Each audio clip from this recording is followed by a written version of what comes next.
Ya, kita mulai ya. Oke, Di malam ini silakan Bu. kita akan berbicara mengenai jangan sampai putus.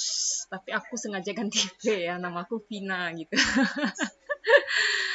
Eh, Oke, kenapa saya memilih ini ya, putus ini ya? Karena putus ini banyak sekali sih hubungannya dengan kehidupan kita, ya.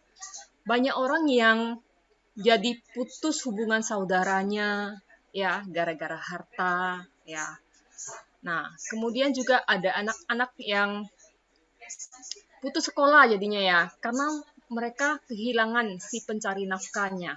Ya, jadi kata-kata putus ini sangat penting. Ya. Jadi kita nggak akan bercerita mengenai layangan putus, karena saya sendiri juga nggak ada nonton. Cuman saya karena ada dimension di banyak grup, jadi tergeliti aja pengen tahu sih garis besarnya apa ceritanya. Oh ternyata tentang ya ada layangannya putus gitu ya. Oke. Nah teman-teman berbicara tentang hubungan ya, tentu kalau sebelum putus itu ada hubungannya dulu dong ya. Jadi hubungannya itu adalah hubungan perkawinan yang kita akan ceritakan di sini. Jadi sebuah keluarga itu dibentuk dari sebuah perkawinan.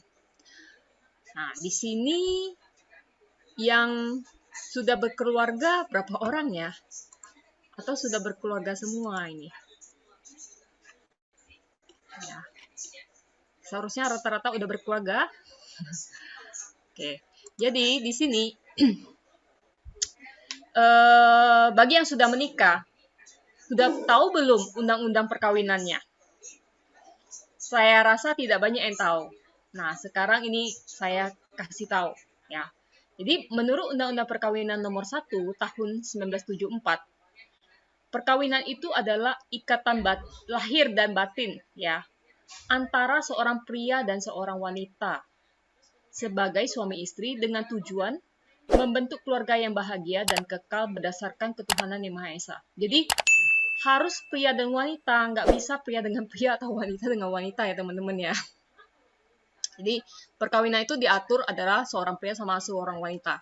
Khusus di Indonesia ya, ini kita berbicara tentang hukum di Indonesia teman-teman. Kalau di luar negeri mungkin ada beberapa negara yang sudah ada melegalkan ya hubungan sesama jenis. Tapi di Indonesia kita belum. Oke.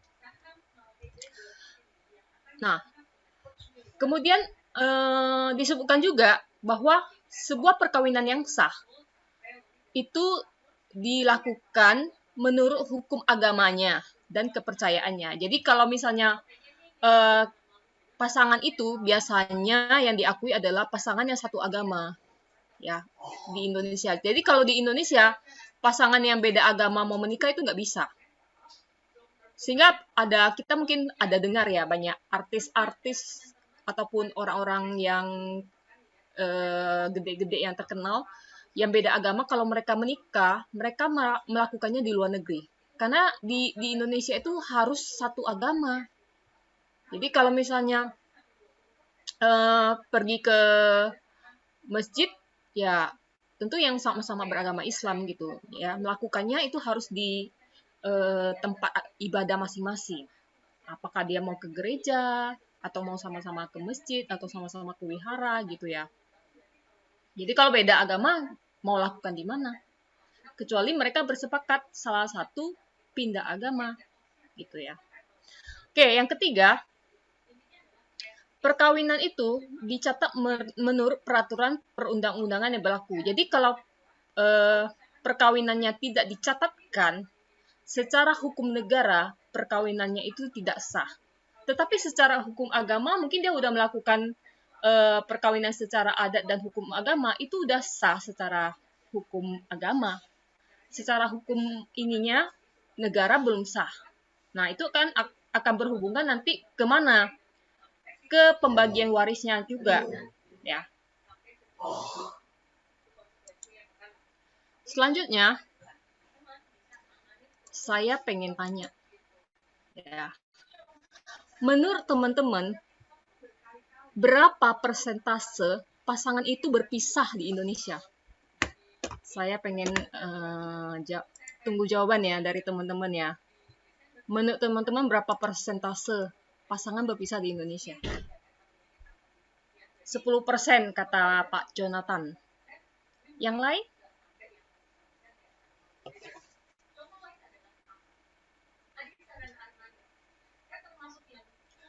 Menurut Bu Ira 40%. Kalau kata Po Budi, no idea. belum dicari datanya ya kok ya. Selama ini cuma cari data perusahaan saham gitu ya. Jadi belum cari data pasangan berpisah di Indonesia berapa, belum ada, belum pernah cari. Menurut Bu Sheni katanya 50%. Oke. Nah, menurut hukum di Indonesia pasal 38, perjalanan perkawinan dapat saja berakhir jika disebabkan oleh hal-hal sebagai berikut. 1. Kematian. 2. Perceraian. 3. Keputusan pengadilan. Jadi semua pasangan itu akan berpisah 100%. Di Indonesia itu semua pasangan pasti akan berpisah 100%. Baik dia berpisahnya karena kematian, berpisah karena perceraian, ataupun dia berpisah ada keputusan pengadilan. Ya. Jadi bercerai itu nggak harus dalam kondisi hidup ya. Kalau dia salah satu pasangannya meninggal kan bercerai juga. Kalau di KTP kan kita lihat ya, cerai hidup, cerai mati. Cerai namanya. Ya. Oke. Nah, kemudian ada juga yang berpisah atas keputusan pengadilan kalau pernikahannya itu, perkawinannya itu tidak valid ya. Tidak valid dalam artian begini, melanggar hukum negara. Misalnya dia menikahi anak di bawah umur. Nah, ketika itu diketahui oleh negara kan itu pernikahan tersebut bisa perkawinan itu bisa dibatalkan gitu ya teman-teman ya. Nah, itu yang namanya berakhir karena keputusan pengadilan. Ya. Oke. Nah, jadi kalau kita berbicara mengenai perkawinan, maka ada harta benda perkawinan. Nah, ini yang menjadi sumber masalah di setiap keluarga ya. Jadi maksudnya sumber masalah itu begini. Ujung-ujungnya nanti akan menyebabkan hubungan itu bisa jadi putus gitu ya. Nah, di pertemuan yang terakhir di estate planning, saya ada jelaskan ada 3 jenis harta ya teman-teman, kalau yang masih ingat ya. Ada harta bersama atau gonogini, ada harta bawaan, sama harta perolehan. Ya. Nah, hari ini kita hanya bahas khusus harta bersama ini. Jadi, harta benda perkawinan itu cuma satu, harta bersama.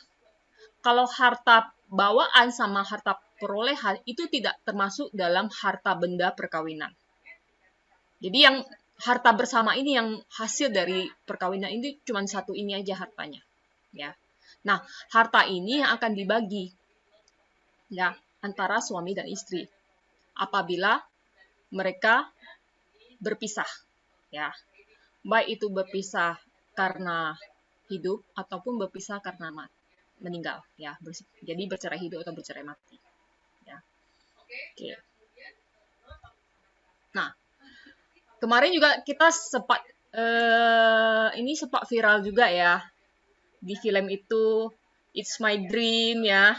Dia beliin selingkuhannya penthouse ya. Nggak tahu nih harganya berapa. Itu kan sempat jadi bahan yang dibicarakan juga ya. Ada yang harganya 5M, ada yang harganya belasan M gitu ya. Saya baca di beritanya. Nah, di luar dari mau berapapun harganya, misalkan seorang ibu mendapatkan hadiah dari suaminya sebuah penthouse, apakah penthouse ini benar menjadi milik 100% daripada si ibu tersebut? Apakah benar? Udah dibeliin penthouse, dikasih nama nih atas nama istrinya. Jadi suaminya ini baik, ya bukan yang selingkuh tadi, tapi suaminya baik, dia beliin istrinya, ya istri sahnya, mama papa beli ini penthouse pakai nama mama gitu ya. Apakah benar itu akan menjadi milik si istri 100%? Ya. 5M, kata Ko Budi harganya ya. Nah, ini menjadi milik bersama, bener. Pak Jonathan kayaknya udah ahli nih di dalam harta-harta gitu ya.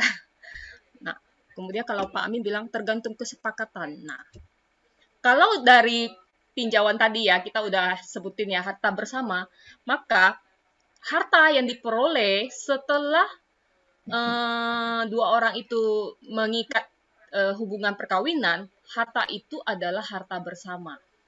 Ya, jadi harta yang diperoleh setelah mereka menikah, ya, tidak peduli ya yang kerja itu siapa, ya, entah yang kerja entah suaminya atau yang kerja yang si istrinya. Pokoknya kalau mereka beli sesuatu setelah mereka menikah, harta itu akan menjadi harta bersama. Walaupun pakai nama suami kah atau mau pakai nama istri, itu tetap harta bersama. Suatu saat apabila mereka berpisah, maka harta ini akan dibagi dua, teman-teman. Ya, dibagi dua. Ya. Kalau misalnya tadi harganya 5M, ya udah bagi dua. Satu orang 2,5M. Tapi ya syaratnya dijual dulu. Kalau udah laku, baru bisa dibagi uangnya. Karena nggak mungkin dong apartemen penthouse-nya ini dibagi dua ya. Mau bagi atas atau bawah atau kiri atau kanan, gimana cara baginya? Itu susah ya. Susah kita menentukannya gitu ya. Oke. Nah, kalau teman-teman masih ingat, kemarin juga saya ada share mengenai ini. Ya, saya share mengenai apa yang kita cari akan kita tinggal. Apa yang kita beri akan kita bawa. Ya, jadi yang kita cari itu apa? Kita mencari uang, ya. Semua orang mencari uang. Baik itu mau dari cuan saham, mau dari bisnis, atau mau dari kerja dia sebagai pegawai, atau mau dari usaha dia sebagai misalnya dokter kah, atau sebagai apa lagi? Sebagai pengacara, ya. Semua itu yang kita cari uang. Ya, ujung-ujungnya duit UUD gitu ya. Semua itu uang yang akhirnya kita belikan aset ataupun kita jadikan dia saham kah, obligasi segala macamnya gitu ya. Itu pada saat orangnya si pemiliknya meninggal, harta-harta itu nggak dibawa ya teman-teman ya. Jadi yang kita cari-cari, udah kita cari seumur hidup, itu kita tinggalin loh teman-teman. Ya. So, apa yang kita bawa? Yang kita berikan teman-teman. Nah, yang kita beri justru yang akan kita bawa. Kita beri itu apa aja yang kita berikan. Ya. Jadi yang kita berikan itu adalah amal kebajikan kita, ya. Nilai-nilai yang kita berikan kepada anak-anak kita, ya. Nah, itu yang akan kita bawa. Oke, setuju ya? Sepakat ya teman-teman ya? Dengan statement ini. Oke. Nah, berarti salah satu yang kita berikan itu juga termasuk harta benda, karena hartanya nggak bisa dibawa. Nah, ketika seseorang itu meninggal, kemarin sebelumnya juga saya udah cerita perjalanan dari harta, ada persepsi dan realita. Jadi persepsinya orang-orang berpikir, oke, kalau orang itu udah meninggal, hartanya langsung jatuh ke anaknya atau ke istrinya. Ternyata tidak segampang itu. Ya, ternyata nggak segampang itu realitanya. Nah, tentu perlu hartanya ada mengalami perjalanan. Ada perjalanan yang harus ditempuh dan perjalanan itu panjang, berliku-liku, ya. Nah, secara hukum, kalau kemarin itu saya cerita perjalanannya, nah sekarang kita tinjau dari aspek hukumnya. Secara hukum, hukum waris itu ada 3, teman-teman. Nah, buat gampangnya teman-teman mengingat, ini ada gambar apa ini, teman-teman? Ini gambar apa ini? Kira-kira bisa diterjemahkan nggak gambar saya? Semoga bisa kebaca ya. Menurut teman-teman, itu gambar apa?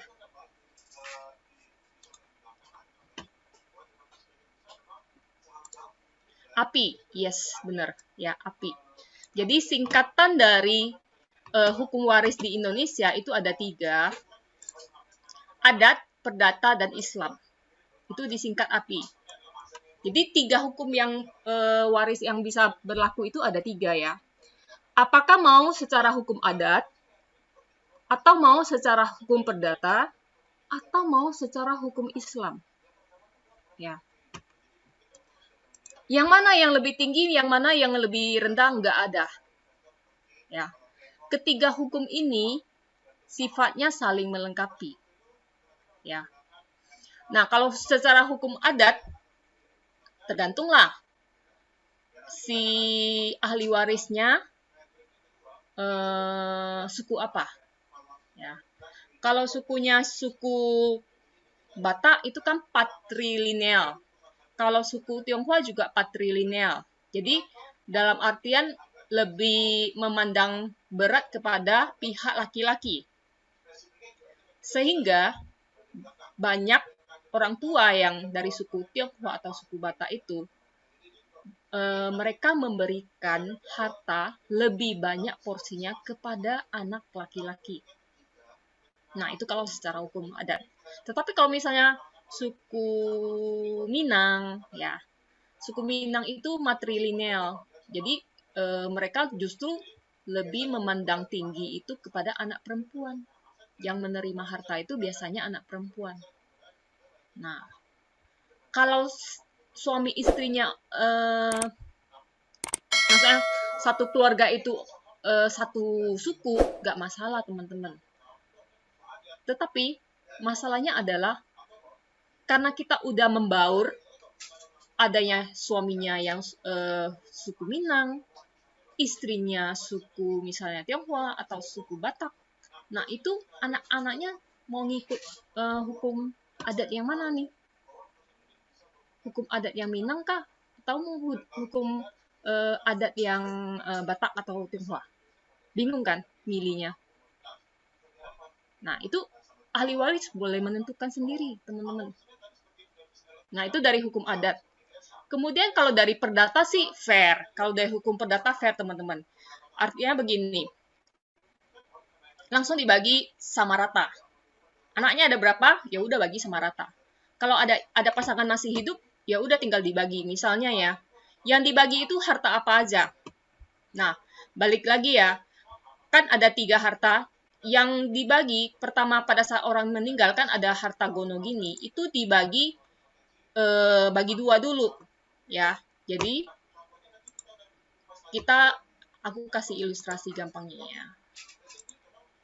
Aku share pakai whiteboard ya. Jadi ada harta bersama. Katakanlah harta bersama mereka itu ada 10M.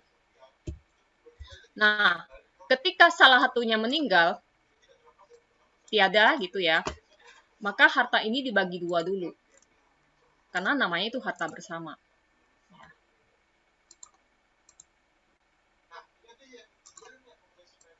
Nah, dari pihak suami dan istri. Ya, suami, istri, 50-50 ya. Berarti si istri di sini mendapatkan 5M. Suami di sini mendapatkan 5M. Ini pembagian harta bersama mereka. Ya. Kemudian siapa yang meninggal? Kalau misalnya yang meninggal pihak suami misalnya ya. Maka yang 5M ini akan dibagi ke anak-anaknya. Anaknya ada berapa? Kalau anaknya ada 3, ya udah bagi 3. Gitu. Karena kan si suaminya ini udah nggak ada. Jadi hartanya dibagi ke anak-anaknya. Ya. Jadi yang mendapat prioritas itu selalu anak-anak. Istri dapatnya ya dari porsi yang harta bersama ini ya langsung 50%. Nah, itu baru harta bersama, teman-teman. Kemudian, kan masih ada harta yang lainnya. Harta bawaan sama harta perolehan. Ya. Harta bawaan sama perolehan ini, teman-teman, pasangannya tidak mendapatkan bagiannya. Pasangan tidak ada bagian di dalam kedua harta ini. Jadi ini akan dibagikan kepada anak kalau anaknya ada. Kalau anaknya tidak ada, akan diberikan kepada orang tua dari si pemilik harta atau saudara kandungnya. Ya. Nah, harta bawaan kemarin saya udah jelasin sebenarnya, tapi oke. Saya terangin lagi di sini. Kali aja udah lupa, kan udah setahun gitu ya. Harta bawaan itu adalah harta yang diperoleh sebelum orang itu menikah. Ya, jadi kalau sebelum menikah dia udah beli rumah, udah beli mobil, maka harta itu namanya harta bawaan. Ya. Kalau harta perolehan bagaimana? Harta perolehan adalah harta itu memang diperoleh setelah dia menikah. Tetapi harta itu diperoleh dari hasil warisan keluarga. Ya. Jadi kalau orang itu kaya, dia dapat warisan dari keluarganya, pasangannya nggak bisa menikmati harta perolehannya ini. Suatu saat kalau si pemiliknya ini check out, harta perolehannya ini akan dibagi ke anaknya. Jadi tidak dibagi kepada pasangannya. Oke, clear ya? Oke, kita balik ke slide kita. Nah, itu secara hukum perdata. Bagaimana secara hukum Islam? Kalau secara hukum Islam saya tidak membahas terlalu banyak, ya, karena saya nggak ahli di dalam hukum Islam ini. Tapi secara garis besarnya adalah, kalau istri itu akan mendapat bagian 1/8. Ya, kemudian akan dibagikan kepada orang tua daripada si pemilik harta, sama dibagikan kepada anak-anaknya. Ya, jadi anak laki-laki secara hukum Islam ya, itu mendapatkan porsi yang lebih besar daripada anak perempuan. Ya. Oke, kita ambil contoh yang ini. Jadi kalau layan putus itu yang satu belum punya anak ya, terus dia baru menikah gitu ya. Nah, kita anggap yang ini kan udah menikah ya dua-duanya ya. Udah menikah dan di film terakhirnya dia punya anak ya dari pernikahan pertamanya yang ini anaknya. Oke. Bagaimana pembagian hartanya jika si Dul ini meninggal dunia? Ya. Maka kita akan lihat mau pakai hukum apa dulu. Apakah itu mau pakai hukum Islam, atau mau pakai hukum perdata, atau jangan-jangan mau pakai hukum adat. Nah, ribet kan? Bingung kan mau baginya? Untung aja anaknya cuma satu. Kebayang nggak kalau anaknya ada beberapa, ada cowok, ada cewek. Yang cewek, dia merasa secara hukum Islam kan bagiannya kecil ya. Ya udah nggak mau. Kita ambil hukum perdata aja biar adil, ya. Nah, yang cowok bersikukuh misalnya. Oh, ya udah nggak mau dong. Kita kan agama Islam, pakai secara hukum Islam aja dong. Gitu kan, bingung kan. Nah, apabila ahli waris ini bersepakat untuk tidak sepakat, maka harta waris itu akan menjadi sengketa. Karena mereka tidak ada kesepakatan ya, mau menggunakan hukum waris yang mana. Ya. Nah, ini jadi potensi masalah. Sehingga kenapa kita butuh yang namanya estate planning untuk perencanaan waris itu.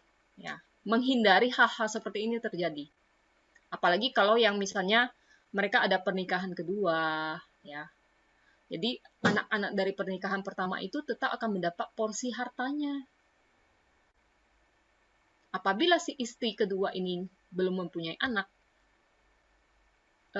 posisinya juga nggak terlalu kuat, gitu, ya.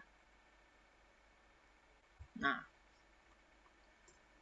jadi ini kita akan ini statementnya ya. Ini saya ambil dari hukum waris di Indonesia, bahwa secara hukum, aturan hukum waris itu bersifat fakultatif atau melengkapi. Jadi hukum waris itu tidak berdiri sendiri-sendiri, justru saling melengkapi. Nah, karena sifatnya inilah, ini menjadi rawan atau menjadi potensi masalah, ya. Nah, ini yang mengatakan hal itu adalah Badriah Harun, ya, bahwa hukum waris itu bersifat saling melengkapi. Oke. Oke. Nah, berikutnya kita akan membahas, ya, syarat-syarat menjadi ahli waris. Ya, secara undang-undang udah ditetapkan yang bisa jadi ahli waris itu yang punya hubungan apa? Kalau nggak hubungan perkawinan ya hubungan darah, ya. Hubungan perkawinan udah pasti ya suami istri. Ya. Nah, hubungan darah adalah hubungan sedarah baik sah atau di luar kawin. Jadi yang merupakan anak, baik itu dia anak sah ataupun anak di luar kawin, itu sama-sama memiliki hak untuk menjadi ahli waris. Nah, yang sah itu seperti apa? Tadi sesuai yang undang-undang perkawinan itu. Yang sah itu kalau dia menikahnya ditetapkan di tempat ibadahnya, kemudian juga dicatatkan di catatan sipil, maka itu namanya perkawinan sah. Kalau yang tidak sah bagaimana? Tidak sah itu hanya mungkin secara hukum, ya. Ada kalau contoh kayak yang tadi Sidul itu, perkawinan keduanya dengan si Zainab itu kan dia siri, ya. Jadi sebenarnya siri ini di dalam hukum Islam itu nggak ada. Siri ini hanya istilah aja. Jadi perkawinan siri itu apa? Dia dilakukan di hadapan pemuka agama, tetapi tidak dicatatkan di catatan sipil atau di hukum negara. Dicatatkan ke negara itu nggak dicatatkan, nah itu namanya perkawinan siri. Sebenarnya kalau di Islam tidak diakui, katanya begitu. Nah, kemudian hubungan darah di luar kawin, ya itu hasil dari perselingkuhan yang ibaratnya dia tidak menikah, ya, tidak ada pernikahan siri pun nggak ada.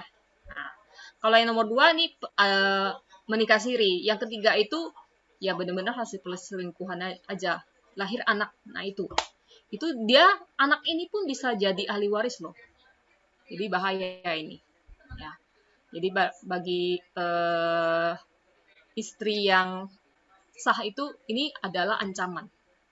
Karena itu akan mendapat bagian warisnya dari harta suaminya yang 50% itu, harta bersama yang 50% itu, harta bawaan, harta perolehan itu juga akan dibagi kepada anak-anak yang tidak sah sama anak-anak di luar kawin.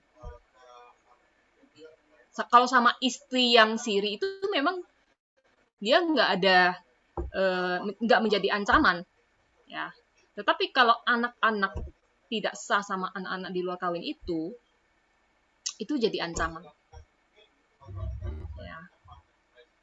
Oke. Oh, kemudian ada juga yang bilang begini. Ya udah, papa buatin mama wasiat aja. Semua harta papa diwasiatkan buat mama, biar mama aman gitu ya. Itu juga tidak menjamin keamanan karena wasiat itu ada ketentuannya. Nah, ini ketentuannya. Wasiat nggak boleh lebih dari 1/3 harta waris. Kemudian, wasiat nggak boleh diberikan kepada ahli waris. Jadi wasiat ini untuk siapa? Untuk misalnya mau berikan kepada pihak, misalnya mau ke tantenya atau ke siapa gitu. Dan itu pun nggak boleh banyak-banyak, ya. Nggak, maksimalnya hanya boleh 1/3. Misalnya contoh kayak yang di film-film ya, kayak dia wasiatkan kepada penjaga, pengasuhnya gitu ya, diwasiatkan kepada pembantunya gitu, kayak itu ya.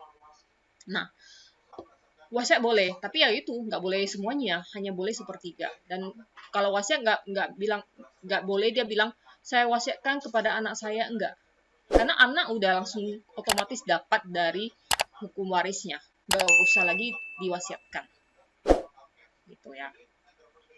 Jadi banyak orang yang salah persepsi, dia pikir harus bikin surat wasiat surat wasiat ini dibikin kalau mau memberikan harta kepada orang yang bukan ahli waris. Jadi kalau memang anak atau istri kan itu merupakan bagian dari ahli waris ya. Itu nggak usah diwasiatkan. Nah, ada satu istilah yang sangat penting juga, namanya legitimate property. Legitimate property ini apa? Ini adalah hak mutlak dari ahli waris, ya. Hak mutlak ini seperti apa? Jadi kalau suami istri itu nggak memiliki hak mutlak.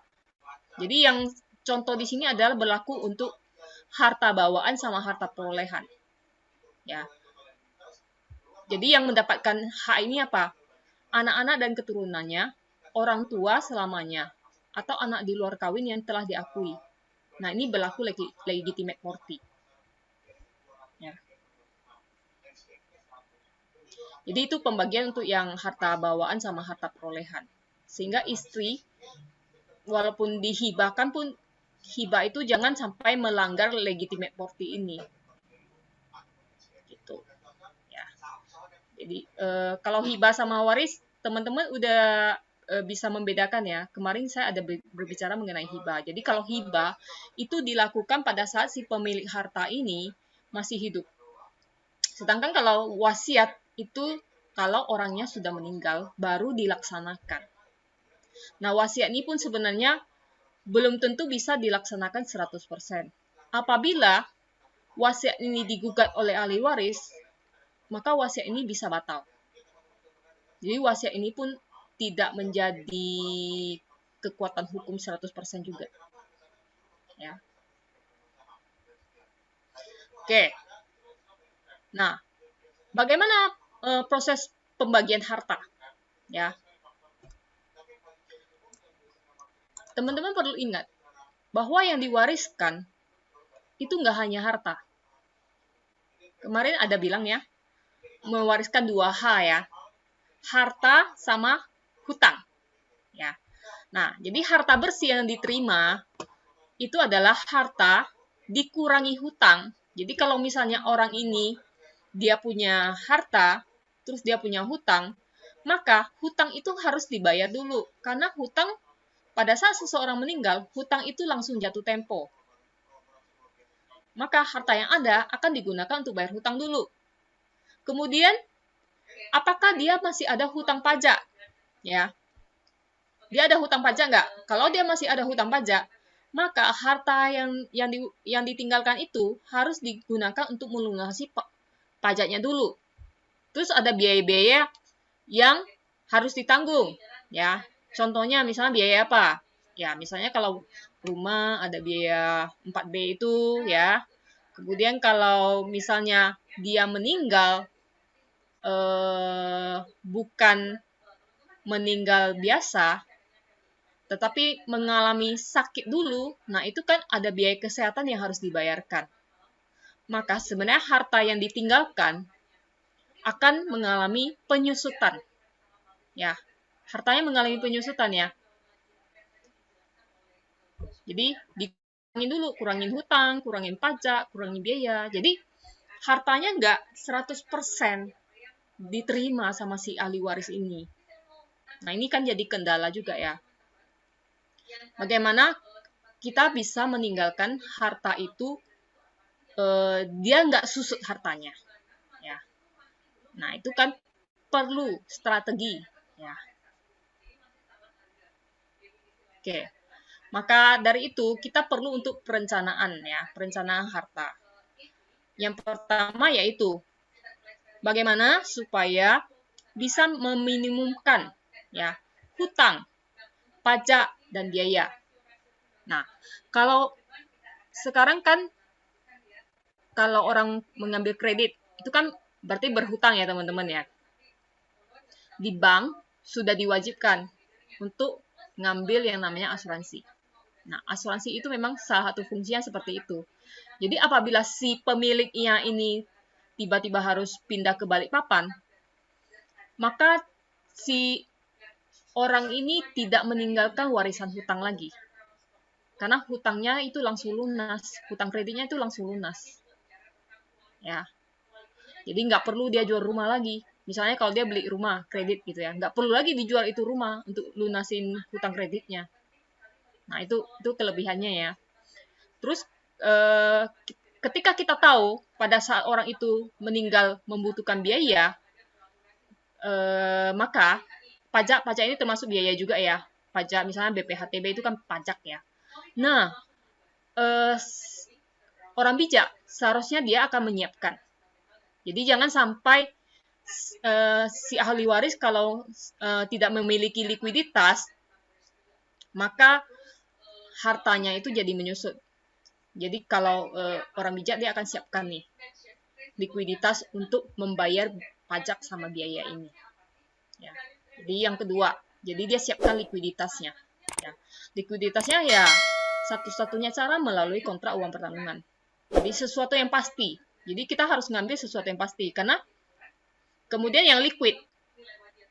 Kalau teman-teman berpikir, oh, tabungan di bank itu kan liquid. Benar. Pada saat orang itu hidup, tabungan di bank itu liquid. Tetapi ketika dia meninggal, tabungan di bank itu menjadi tidak liquid. Ya. Tabungan di bank menjadi tidak liquid. Apalagi kalau tabungannya jumlah besar ya. Kalau tabungan cuma 10 juta ya bisa aja liquid, tinggal ditarik lewat ATM kalau udah tahu PIN-nya gitu ya. Tapi kalau misalnya orang yang udah memiliki harta yang sangat banyak, untuk persiapan dana daruratnya aja mungkin butuh sekian ratus juta, itu kan nggak mungkin ditarik lewat ATM semua gitu ya. Nah, kalau udah berbicara mengenai dana darurat kan kita harus hitung lagi kan, biaya pengeluaran bulannya berapa, terus kita kan harus siapkan minimal 3-12 bulan, itu yang di step pertama ya. Kalau yang belum nonton, dicek aja di videonya ada itu ya, video yang seri pertama menyiapkan dana darurat sama kita pelunasan hutang ya. Kemudian yang perencanaan harta yang ketiga itu adalah kita menentukan siapa yang akan menerima kekayaannya ya. Jadi kalau misalnya punya satu rumah, anaknya 2, jangan sampai dibagi 2 gini. Gimana caranya dibagi 2 rumahnya ya? Salah satu solusinya bagaimana? Satu rumah ini diberikan kepada anak pertama misalnya. Anak kedua akan menerima dalam bentuk likuiditas yang seharga rumah pertama. Seharga rumah itu. Misalnya rumahnya harganya kayak penthouse tadi 5M. Ya udah, si anak kedua diberikan aja likuiditas 5M. Jadi yang diterima kan sama-sama 5M. Nah, kalau sama-sama 5M kan nggak terjadi keributan ya. Terima sama-sama 5M gitu ya. Atau misalnya dia pengen wariskan rumahnya ini buat si istrinya. Buat istrinya tinggal.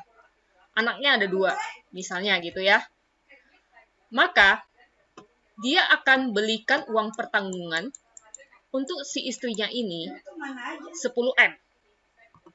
Jadi uang pertanggungan itu dia berikan kepada si istrinya 10M. 10M ini digunakan untuk istrinya, bagi ke anaknya satu orang 5M 5M. Sehingga si anak-anak ini tidak menuntut lagi hak atas rumah ini kepada mamanya. Nah, itu salah satu strategi ya. Strategi yang biasanya kita berikan kepada orang yang dia mau mengamankan pasangannya atau istrinya itu, jangan sampai di kemudian hari ada tuntutan dari anak-anaknya. Ataupun dari, kalau secara hukum Islam, mereka bisa mendapatkan tuntutan dari orang tua dari si suami ini, karena ada haknya ya. Tadi saya ada sebutkan ya, cuman saya nggak sebutkan detail untuk hukum Islam karena kompetensi saya bukan di hukum Islam ya. Jadi kalau mau lebih jelasnya memang teman-teman perlu ambil yang kayak seri seminar khusus untuk perencanaan waris hukum Islam, itu ada. Saya juga bisa rekomendasi kalau memang teman-teman berminat gitu ya. Nah, itu secara hukum Islam. Kemudian yang keempat ya, kita harus juga dalam perencanaan distribusi harta ini memastikan ya ahli waris itu mampu mengelola kekayaan ditransfer. Jadi ini kita mendistribusikan atau kita melakukan legacy bukan hanya sekedar ya udah diberikan aja. tapi kita juga memikirkan bagaimana menjaga harta ini juga mampu bertahan. Ya. Nah, itu juga sampai perencanaan sudah sampai ke tahap itu. Gitu ya. Kemudian yang kelima, waktu dan cara yang tepat menjaga kenyamanan pemilik selagi hidup. Ya, nah ini juga direncanakan ya. Ibaratnya dia punya harta kalau masih hidup, ada kan bisa orang bilang gini ya, ya udah dihibah aja kepada anak selagi dia masih hidup. Nah, ada satu peraturan di perundang-undangan yang mengenai hibah ini. Apabila setelah orang tua menghibahkan hartanya kepada anaknya, si anak ini durhaka, tidak mau menjaga orang tuanya, maka hibah itu bisa dibatalkan. Nah, ini salah satu yang menjaga si pemilik harta itu selagi dia masih hidup. Oke, dan yang keenam, juga kita akan merencanakan bagaimana ya kerukunan dan harmonisasi dari orang yang ditinggalkan. Nah, itu tadi, jangan sampai harta yang ditinggalkan ini menyebabkan terjadinya putus hubungan. Ya, putus hubungan gitu loh. Ya. Banyak yang kita udah dengar cerita ya. Hanya gara-gara satu rumah jadi putus hubungan. Kalau mungkin gara-gara banyak PT yang dimiliki orang tua, putus hubungan masih mending ya gitu ya. Tapi ini hanya gara-gara satu rumah, satu motor gitu ya. Akhirnya putus hubungan, rasanya itu nggak worth it banget. Bahkan di sekeliling saya, itu saya melihat ada saudara atau sanak keluarga ya, yang terjadi percecokan akibat ini, harta yang ditinggalkan. Hanya sebidang tanah sih, yang nggak sampai 1000 meter. Dan sebenarnya anak-anaknya ini semua memiliki uang, maksudnya mereka juga berkecukupan. Tetapi harta yang ditinggalkan ini tetap menjadi permasalahan bagi mereka. Jadi ada yang sepakat mau jual, ada yang nggak mau jual. Nah, itu kan jadi bingung gitu ya. Terus kalau mau jual pakai nama orang tua yang udah meninggal kan nggak bisa. Ini kan harus dipindahkan ke nama satu orang. Nah, semua pada nggak mau nyerahin kuasa. Nah, ini kan jadi masalah. Gitu ya. Nah, ini kan cerita orang tua yang dulu nggak ngerti. Sekarang kalau kita udah ngerti, kita sebijaknya kita jangan sampai menyebabkan hal itu terjadi di masa depan. Gitu. Ya. Oke. Ini adalah slide terakhir saya. Saya ingin bertanya, kira-kira legacy seperti apa yang teman-teman ingin berikan pada keluarga? Jadi legacy ini dalam hal ini bukan hanya terbatas pada harta ya teman-teman. Atau terbatas pada harus beli polis asuransi, enggak, bukan itu maksud saya. Maksud saya adalah legacy enggak hanya melulu mengenai harta, tetapi adalah hal-hal penting apa yang ingin kita berikan, kita tinggalkan, ya. Itu bisa berupa nilai juga, ya. Nilai seperti apa yang ingin kita berikan? Apakah nilai keharmonisan, ya, nilai kebersamaan? Jadi nilai itu dia akan maksudnya tidak lekang oleh waktu, ya, tidak lekang oleh waktu, bertahan ya sepanjang zaman, ya. Kalau yang namanya nilai-nilai yang baik, yang positif itu akan bertahan, gitu. Oke. Nah, kalau teman-teman ada pertanyaan, mungkin ada mengalami hal-hal yang bersengketa gitu ya, boleh tanya sama saya. Mudah-mudahan saya bisa menjawab. Iya. Ini ada sesuatu yang cukup mengagetkan sih ya. Maksudnya kalau udah ngomongin harta kan biasanya ya mungkin teman-teman juga sering lihat lah, entah itu di film, entah itu di kehidupan nyata, itu selalu akan menjadi sebuah permasalahan ya.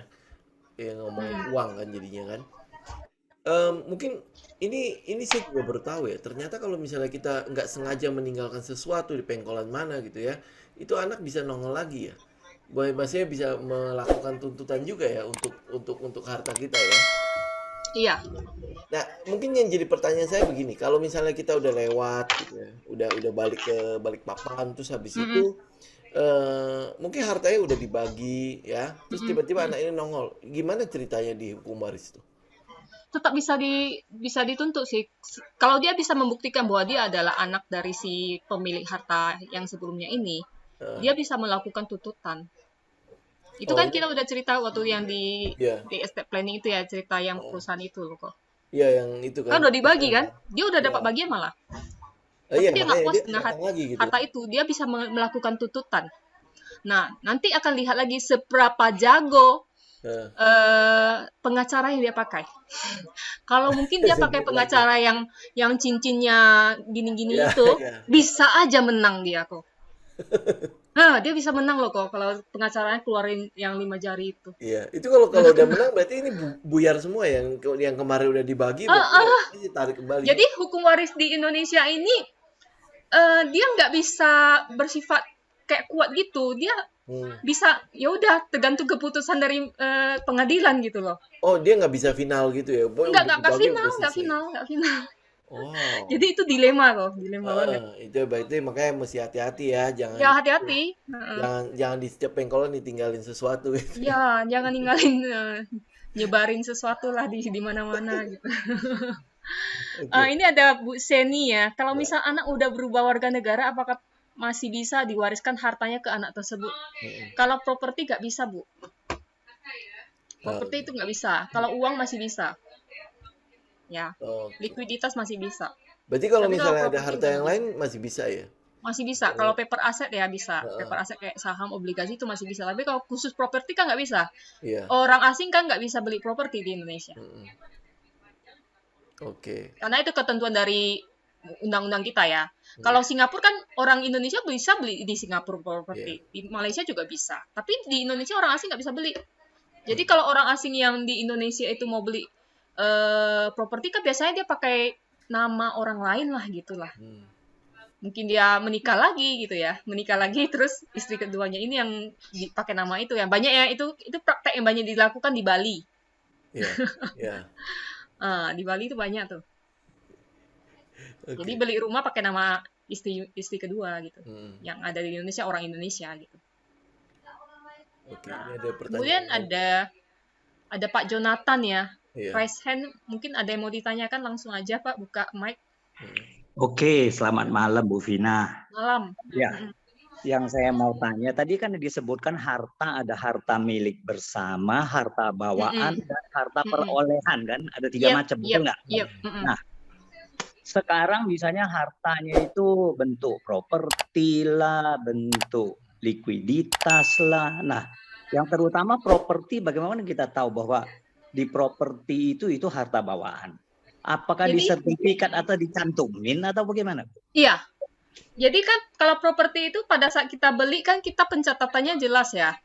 Oh. Kita kan catatkan. Misalnya kalau beli properti, orang ini udah menikah. Terus dia beli properti. Ya. Nggak tahu prakteknya teman-teman udah pernah belum? Pada saat beli properti biasanya pasangan ikut menandatangani.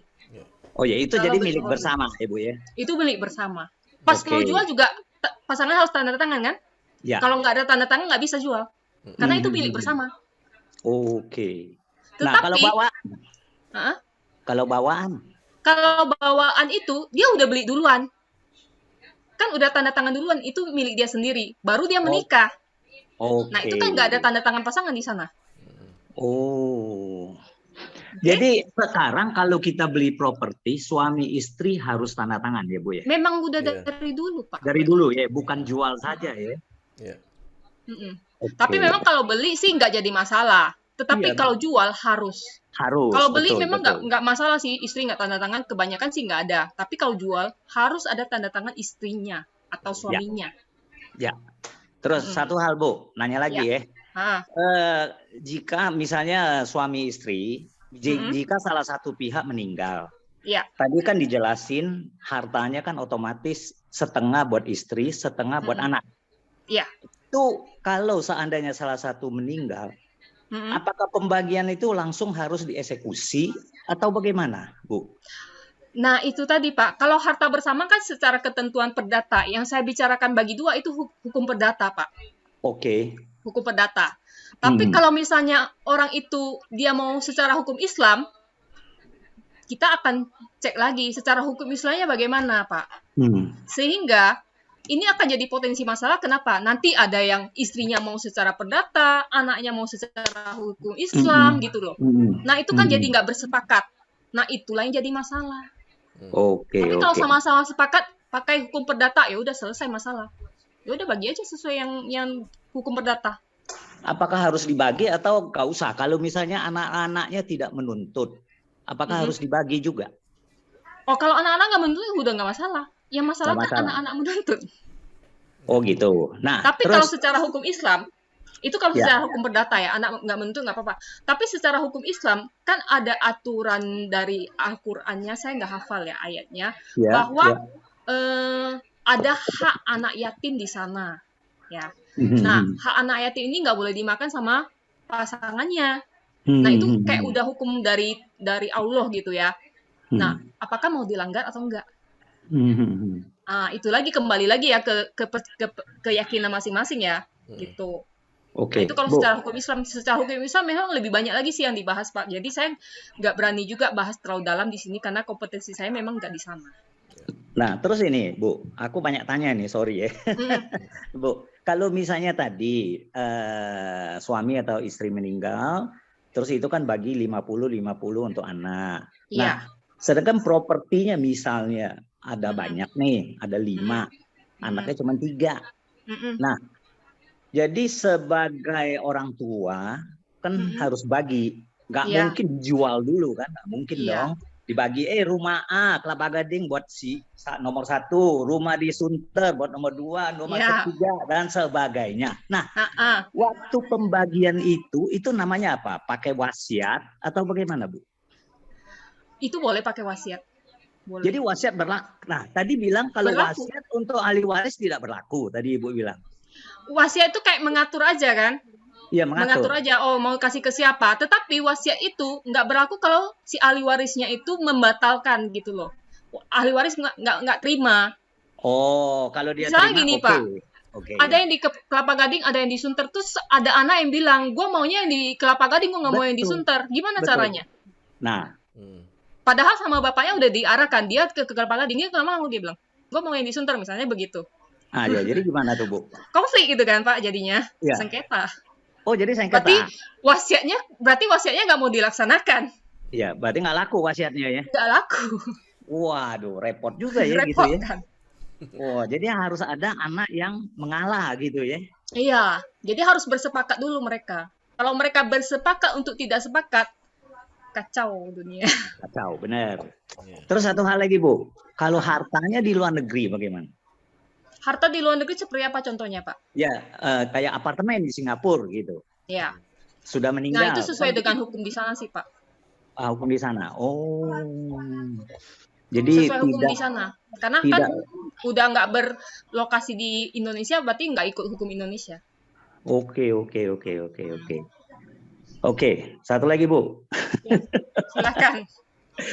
Itu kan warisan. Tadi disebut warisan itu bukan properti aja kan, termasuk utang lah, apalah, pajak lah, biaya lah. Nah, sekarang ceritanya kalau utang tuh lebih besar dari harta. Gimana ahli warisnya? Nah, itu dia. Dia boleh menolak warisannya, Pak. Oh, dia kalau seandainya dia menolak, berarti dia nggak terima harta, nggak terima hutang juga, boleh. Jadi buat siapa harta itu? Negara lah. Oh, negara yang ambil. Negara yang ambil terus bereskan utang segala macam. Nah, terus satu hal, Bu. Kalau utang bisnis bagaimana? Kalau hutang bisnis itu kalau hutang bisnis itu langsung jatuh tempo, Pak. Tapi kalau hutang pajak kan diambil negara.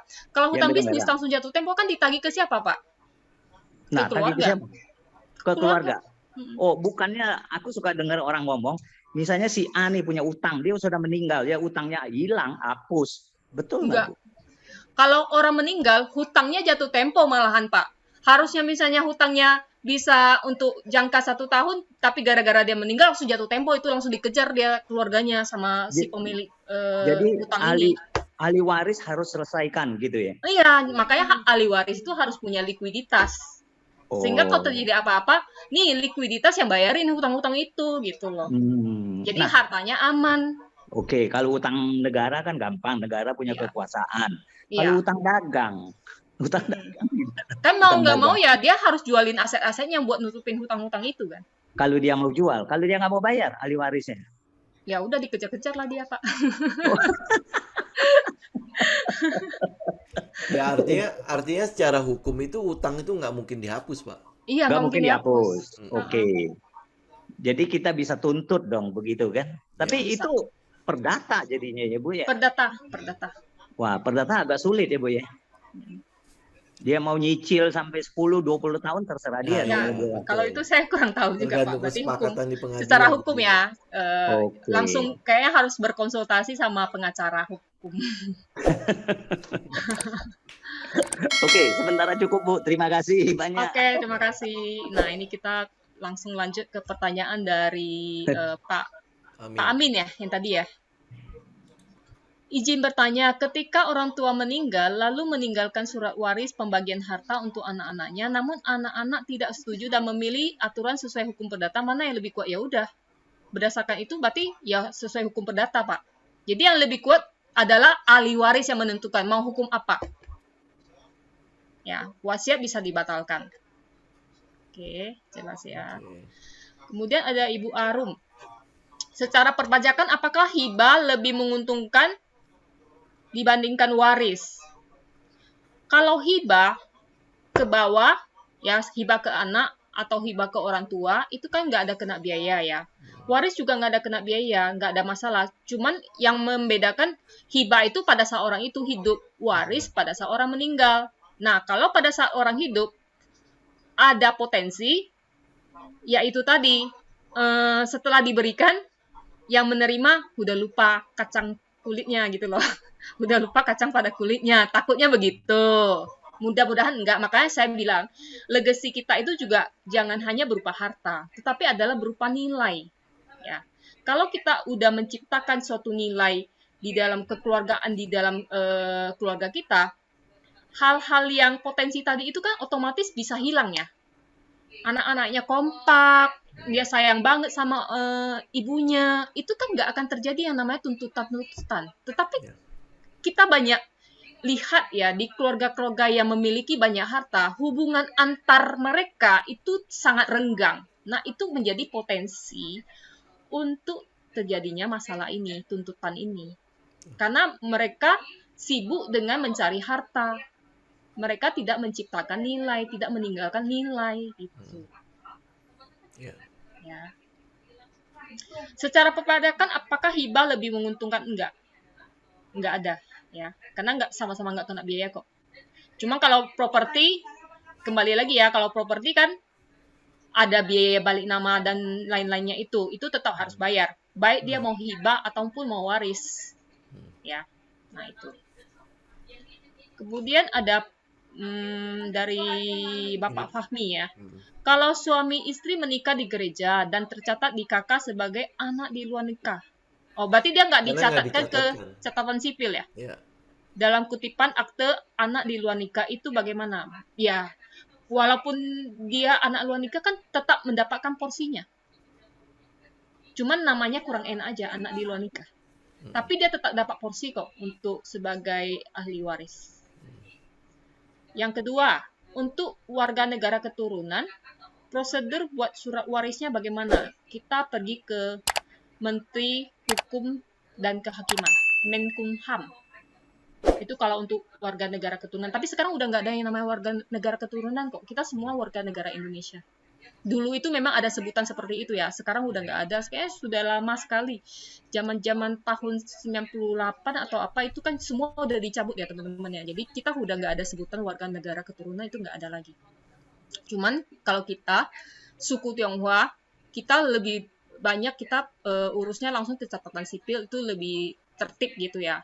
Kalau secara Islam biasanya menikah itu di KUA aja udah langsung tercatat secara otomatis ya. Tapi kalau misalnya secara Kristen ataupun secara Buddha, setelah menikah di tempat ibadah, kita catatkan lagi ke catatan sipil. Ya. Nah, jadi kalau orang itu meninggal juga demikian, catatan ke catatan sipil. Gitu. Ya. Oke. Berarti ini intinya kalau dia hubungannya satu darah even itu mau dicatatkan secara sah di negara maupun tidak gitu ya. Itu Ya, porsinya, itu itu kan kalau kedudukannya udah di sama luar berarti kan? kawin itu tercatat, Pak. Udah ada aktenya sih sebenarnya, cuman dia Iya. dicatat di luar kawin. Di luar Hmm. kawin itu maksudnya gimana? Anak ini menikah sebelum dia melakukan perkawinan. Perkawinan itu dia bikin surat kawin gitu loh. Ya, ya. Jadi udah lahir duluan ini anak, baru dia bikin surat kawin. Mm-mm. Makanya nama anak ini di luar kawin, Iya, di luar nikah. atau dia sebenarnya apa Dia namanya? anak sah sih sebenarnya. Anak sah, cuman dia cuma nikah secara adat Pencatatannya di aja luar. tapi nggak ada catatannya ya. Ah, Oke, tapi ini kedudukannya sama ya, mau dia anak di sama. luar nikah, Yang tiga mau itu tadi kan, mau dia ya anak sah, anak tidak sah, ataupun anak anak di pengkolan juga dapat ya. gitu. Tetap mendapat hak, asal dia diakui. Ya, Nah, oke. Ya, Pak Jonathan kelihatannya mau tanya mau lagi. tanya lagi ya, Pak? Iya. Bu Vina mau Silakan, tanya. Pak. Tadi kan harta ada 3 macam, milik Mm-mm. bersama, bawaan, dan perolehan. Mm-mm. Tadi salah satu meninggal kan otomatis bagi 2, istri 50%, Itu anak yang harta bawaan. Oh, harta bawaan ya bagi 2. Bukan, sorry, Itu itu harta yang harta bersama, milik Pak. bersama. Harta bersama, Nah, harta bersama. untuk bawaan dan perolehan, apakah juga bagi separuh-separuh Tidak. istri sama anak? Tidak. Istri tidak berhak, istri atau pasangan ya, nggak hanya istri Ya. sih. Pasangan tidak berhak atas harta bawaan dan harta perolehan, Pak. Oke. Jadi, kalau misalnya saya mencari pria yang kaya, terus menikah, terus si pria ini tiba-tiba meninggal, dia Pasti punya mau. harta yang banyak dari orang tuanya, saya nggak dapat bagian, Pak. Oke. Nah, Itu sekarang lebih baik cari menikah yang biasa, menikah dengan pria biasa, terus kita kaya bersama, Pak. Itu Gini, dapat Bu. bagian, Pak. Gini Bu Vina, sebaliknya sekarang ini ada harta bawaan. Mm-mm. Si istri, Iya, itu punya istri nih ceritanya, punya harta istri. bawaan. Ya, Heeh. tapi si istri meninggal. Nah, buat Heeh. siapa harta bawaannya? Diwariskan ke anak. Oh, itu wariskan ke anak. Nggak Iya. bagi 2 buat suami. Enggak. Enggak. Suami Oh. bye-bye nggak dapat. Aduh, sedih dong. Jadi percuma menikahi istri yang kaya. Ya, itu juga jadi pertanyaan. Kalau dia nggak punya anak, lari kemana? Nah, Ke orang itu tua. dia. Dan Kalau saudara orang tuanya kandung udah nggak dari ada. si istri. Oh, oke. Oh. Berarti ya itulah Pak. Makanya pasangan harus bisa kaya bersama, Pak. Harus pintar, Pak, dikonversi hartanya. Nggak, Bu. Ada Saya teman ajarkan saya. ya. Dikonversi Bu Vina. hartanya, Pak. Bu Vina, Ya. saya mau tanya. Ada satu teman saya, Mm-mm. ya, dia punya harta cukup banyak, punya pabrik segala macam. Terus? Single, belum kawin. Heeh. Nah, terus dia kalau sudah meninggal, tadi Mm-mm. bilang ibu kan diwariskan ke saudaranya atau apa. Ya, kalau dia dia nggak punya anak ya. Kalau iya, dia punya nggak anak, anaknya dapat kan belum kawin, bujang. Oh iya. Ya udah Bujang. dapat sama saudara kandungnya sama orang tuanya Oke. kalau masih hidup. Nah, kalau dia bikin surat wasiat Mm-mm.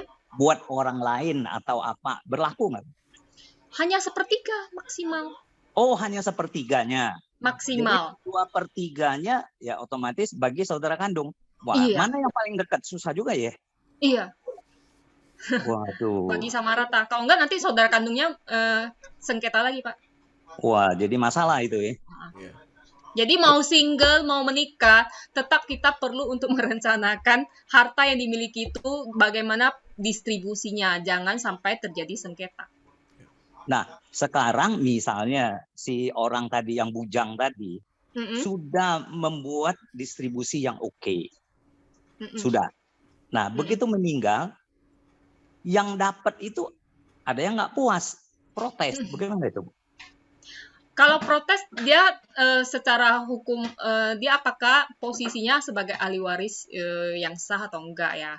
Kalau dia memang ahli waris yang sah, dia bisa mengajukan gugatan sih. Oh gitu. Oh. Kayak Jadi yang kalau kasus yang udah saya bahas yang sebelumnya itu. Mm-mm. Jadi anak-anaknya udah dibagi sebenarnya, tapi ada anak yang di luar pagar itu merasa nggak puas dengan pembagian, dia gugat. Bisa itu, Pak. Nah, nanti Oh. apakah menang atau kalah kan tergantung kekuatan dari pengacara yang dia bawa. oh, dia gugat ke siapa, Bu? Orangnya sudah meninggal. Dia gugat ke saudara-saudaranya yang Oh. ini orang yang meninggal bapaknya. Jadi dia beda mama mereka. Jadi Oke, dia oke. gugat ke anak dari istri pertama. Dia anak dari istri yang Hmm. kesekian gitu. Nah, jadi tadi saya balik lagi tadi si Bujang tadi kan dia sebelum meninggal dia pembagian. Nah, pembagian misalnya dia sudah planning nih, perencanaan kata Ibu. Rencana-rencana itu harus hanya tertulis disahkan sama notaris atau bagaimana, Bu? Supaya ada kekuatan sedikit gimana? Kalau dia mau bikin surat wasiat, memang di hadapan notaris, Pak. Oh, gitu ya. Dan itu nanti dicatatkan ke catatan sipil. Oh, Disimpan surat gini ya, wasiatnya di Bu. sana. Oke. Supaya waktu dibagi nanti kemudian hari tidak terjadi keributan, waktu dia bikin surat wasiat ke depan notaris, diketahui sama yang dibagi. Mungkin bisa nggak, Bu? Bisa Jadi aja, setuju gitu. Boleh aja, Bahwa, boleh aja. Nah, kalau gitu nggak bisa nuntut lagi dong ya, Bu ya? Kalau dia udah meninggal terus orang yang itu mau nuntut, ya dia juga nggak bisa apa-apa kan, Pak? Kan udah setuju. Udah setuju dong. Oke, pembagian A nih Kelapa Gading, pembagian ini di mana. Udah setuju semua. Sudah selesai kan Ibu ya? Iya, boleh menurut aja, hukum Pak. gimana? Tapi kenyataan yang terjadi, Pak. Kenyataan yang terjadi nggak begitu, Pak. Pada saat, jadi begini, Pak. Pada saat orang yang pemilik harta ini masih hidup, semua orang itu warnanya cuma satu, Pak. Ikut apa kata pemilik harta. Iya, benar. Tetapi pada saat pemilik harta ini sudah nggak ada, muncul warna-warni, Pak. Si A mau ini, si B mau itu. Jadi semua mau dapat. Terus ada lagi, di antara itu, mau dapat semua. Kalau semua mau dapat kan masih oke ya kan? Yeah. Tapi ada satu pula yang mau dapat semua. Nah itu kan runyam jadinya gitu. Benar Ibu ngomong. Selama masih hidup satu warna ya. Satu warna. Selama masih hidup kita pegang kendali. Iya benar. Tapi kalau udah nggak hidup keluar warna-warni. Itu. Yes, setuju Bu. Yes aja semua bilang pas masih hidup saya bagi gini. Yes. Udah meninggal? No. Terjadi itu Pak di sekeliling saya. Oke. Mamanya bilang yes. Udah mau meninggal? No. Jadi legacy kebersamaan itu harus ditanamkan kepada ahli waris, Bu ya. Benar nggak? Jangan urusan duit dikit ribut itu jangan. Jadi ciptakan kenangan-kenangan indah. Iya benar. Kenangan indah itu kan abadi Pak. Betul. Jangan nanti belakangan ribut kan nggak enak ya. Iya. Harus bersama. Nikmati hidup ini. Betul. Setuju Bu. Makasih Bu. Ya. Mulai usia berapa seorang anak bisa menerima hibah? Kalau hibah ataupun waris tetap ya sama ya, usia 21. Jadi contoh yang kayak ada pasangan artis yang meninggal itu, ini kan juga terjadi masalah perebutan hak wali ya, karena anaknya belum bisa menerima warisan. Jadi sampai si anak ini menuju usia 21 tahun baru dia bisa menerima. Itu kalau dibalikin ya? Kalau nggak dibalikin gimana? Iya. Nah itu dia. Tiba-tiba rumahnya udah nggak tahu punya siapa. Entah. Makanya itu kan perebutan jadinya kan. Ada yang dari pihak laki-laki dan pihak perempuan merasa sama-sama berhak. Sengketa itu kan. Iya. Katanya banyak. Iya. Oke. Ya silakan Pak Jonathan. Masih belum terpuaskan nampaknya. Ada timbul pertanyaan lagi Bu. Tadi kan Ibu sebutin kalau misalnya kita hibah ya, kan tetap harus bayar pajak ya Bu ya. BPHTB dianggap jual beli ya, pajak itu udah bagian dari konsekuensi memiliki properti lah. Oh, jadi harus bayar. Bayar. Oh, jadi bukan hibah tidak bayar. Enggak. Biaya itu tetap bayar ya, pajak. Oke. Cuman kalau hibah jadi seolah-olah tidak perlu store uang bayar nggak perlu macam. Nggak usah jual beli kan kalau nggak usah jual beli. Oke. Tapi BPHTB-nya tetap kena kan. Terus biaya balik namanya tetap kena, biaya notarisnya kan ngurus-ngurusnya tetap kena. Iya. Nah, sekarang misalnya ini harta tersebut sudah milik anak si A. Mm-mm. Eh, terus dia belum mau balik nama, dia pegang dulu. Nggak jadi masalah kan Ibu ya? Berarti masih Bisa atas jual. nama orang yang meninggal. Iya, misalnya. Masih atas nama orang yang meninggal. Selama harta itu belum menjadi perhatian pemerintah, Nah. aman. Oh, ada Kalau- daluarsa gitu, Bu? Ada nggak? Pak, semua tanah, bumi, dan bangunan adalah milik negara, benar ya Pak? Iya, HGB. Kalau hak Ya, milik maksudnya nggak dong, Bu? mau HGB, mau hak Hak milik, sebenarnya tanah yang kita injak ini Pak, itu kan milik negara.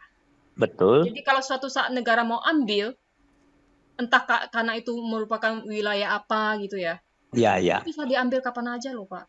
Ya, itu Apalagi lain kalau lagi. pemiliknya nggak ada, terbengkalai kan. Ibaratnya Iya. kan kalau nggak ada pemilik kan, itu adalah tanah yang terbengkalai atau rumah yang terbengkalai. Kan bisa diambil alih sama pemerintah. Oh, nah Jangan pemerintah kelamaan bagaimana? juga nggak diganti nama. Oh gitu. Kalau tiba-tiba ternyata itu masuk dalam wilayah pengembangan tol gimana? Oh iya ya, paling nggak diganti kerugian Ibu ya. Ya nggak ada ganti rugi, nggak ada Iya. pemiliknya. Kan langsung Iya. diambil. Pemiliknya udah di sono ya. Pemiliknya udah ke Balikpapan kan, ke IKN. Oke. Ya, thank you. Makasih, Oke. Pak. Oke, ada lagi teman-teman yang mau ditanyakan? Ini mungkin sebuah topik yang cukup baru ya buat Iya. sebagian kita lah ya, termasuk saya juga kan. Ini ya kita nggak pernah loh, hampir boleh dibilang kan jarang sekali ya membicarakan hal ini. Bahkan kalau di dalam keluarga kan kita boleh bilang ini adalah hal yang tabu untuk dibicarakan kan, ya kan? Apalagi yang itu nggak bilang di Tionghoa lah ya. Saya pikir di semua Dimanapun, dimanapun nggak hanya itu suku Tionghoa sih. gila iya, gue masih hidup lu udah ngomong warisan-warisan kan nggak mungkin ya kita lakukan kan, nanti akhirnya jadi kayak maling kundang kan. Mau ngapain lu gitu kan, udah bagi-bagi aja. Jadi makanya apa teman-teman bisa manfaatkan kesempatan seperti ini. Kita juga masih ada itu rangkaian dari video-video untuk financial planner ya. Kita Iya. dari awal sampai kemarin juga udah ngomongin soal warisan ya Bu ya. Yang di Ini video sambungannya. di tahun lalu ya, di tahun lalu kita udah ngomongin itu bulan apa ya, November kalau nggak salah ya Bu ya. Terakhir Desember itu tanggal berapa? Ada satu kali ya Desember Ya, estate planning itu artinya kalau nggak salah Desember. sebelum video ini itu ada satu video lagi, itu semua ada dalam playlist di YouTube. Iya. Teman-teman bisa tonton Dari ulang. awal step-step kita mempersiapkan financial planning kita. Ya, betul. Itu jadi udah satu rangkaian tuh ya. Jadi teman-teman yang mungkin ketinggalan atau baru hadir, teman-teman bisa cek kembali lah. Itu udah sangat lengkap dari awal sampai hari ini nih, sampai yang sekarang. Ya, Iya. ini Bu Vina bisa lihat nggak dari Pak Edi? Ada satu pertanyaan nih. Mulai usia berapa? Yang bukan. itu terakhir saya lihat. Oke, ini ada satu Pak Edi nih direct nih. Bukan Mungkin ini. dia direct nggak? Iya. Link video yang lalu ada? Apa ada? Ada. Bisa langsung ke YouTube-nya Kobudi bisa juga. Kalau enggak bisa juga di Instagram saya. Ya. Instagram saya tuh saya di link bio-nya tuh ada link tree, itu semua video tuh saya udah cantumin di sana, tinggal diklik aja sih, bisa langsung juga. Oke, ini ada pertanyaan nih Pak Edi. Properti atas nama ibu, ayah sudah meninggal. Saat ini rumahnya ditinggali sama saudara ibunya. Ya, seandainya ibunya meninggal, rumahnya ke ahli waris anak. Iya. Ke anaknya, bukan ke saudaranya. Properti ini perolehannya dari mana dulu? Nah, Apakah- perolehannya dari mana? Tapi tetap kalau ada anak, itu adalah hak anak pertama dulu. Anak duluan yang mendapatkan, bukan saudara. Kecuali dia nggak ada anak, baru diberikan ke saudara. Jadi dalam hal ini, hak anak itu adalah kuat untuk mengambil properti, itu adalah hak anaknya sebagai ahli waris. Ini ceritanya masih ditinggalin sama saudara ibunya nih. Iya. Itu berarti bakal Walaupun jadi ditinggalin sengketa sama aja. saudara ibunya, berarti kan dia cuma tinggal doang. Dia bukan pemiliknya. Oke, tinggal lihat ya sertifikatnya ada di mana ya.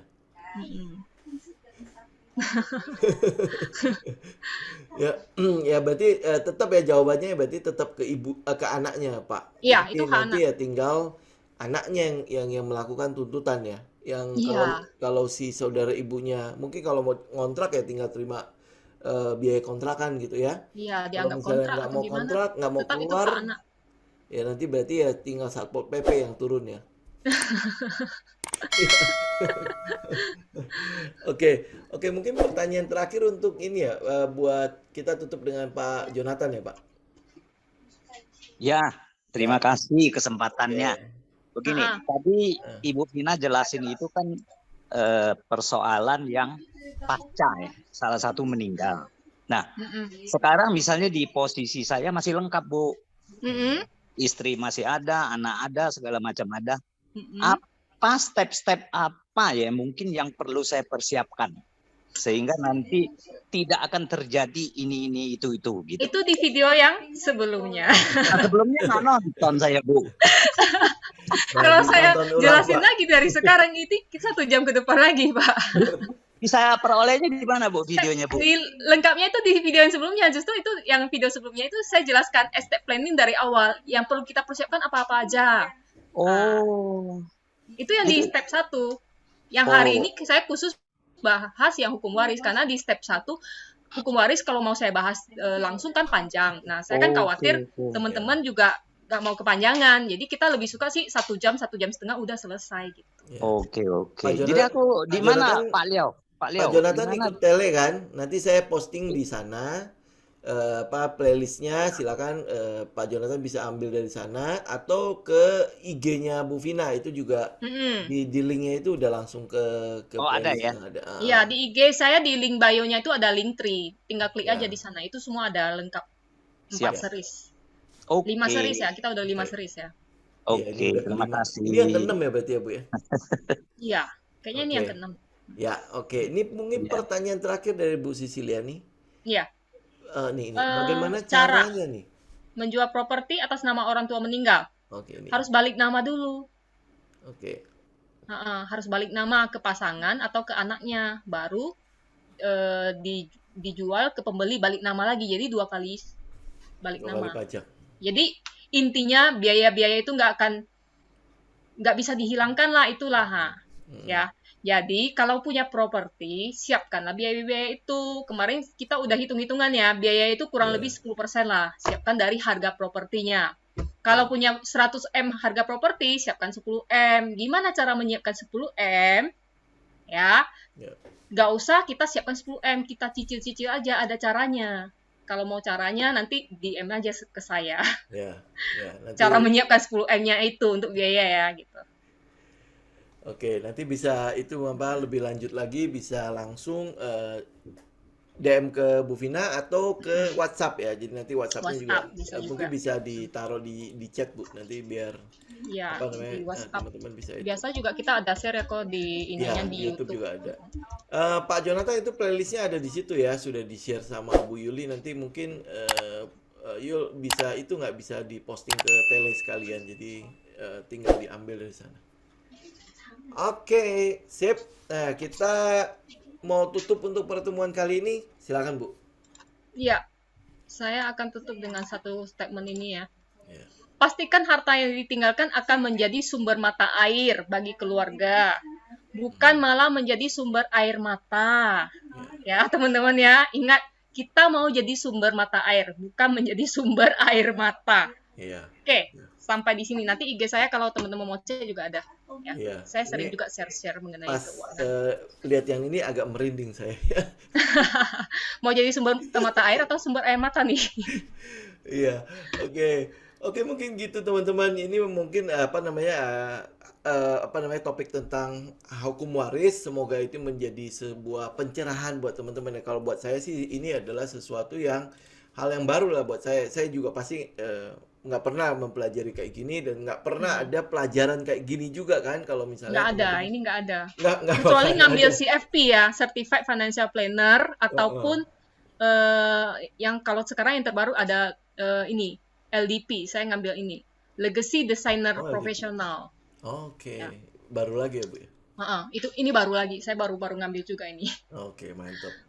Jadi Jadi kita ngedesain tunggu. legacy jadinya. Kita jadi tunggu nanti sharing dari Bu Vina lagi ya. Iya. Kira-kira akan ada sharing apa lagi ya? Ya nanti kita tunggu jadwalnya Bu Vina ya. Iya. Oke, thank you banget Bu Vina untuk Oke. ilmunya, Thank untuk you apa yang boleh semuanya ya. di-sharingkan Semoga hari ini. bermanfaat ilmunya. Ya, thank you semua ya. Kita ketemu Oke. lagi di kesempatan berikutnya. Ya, terima Selamat kasih. malam. Oke, Iya. selamat malam semua.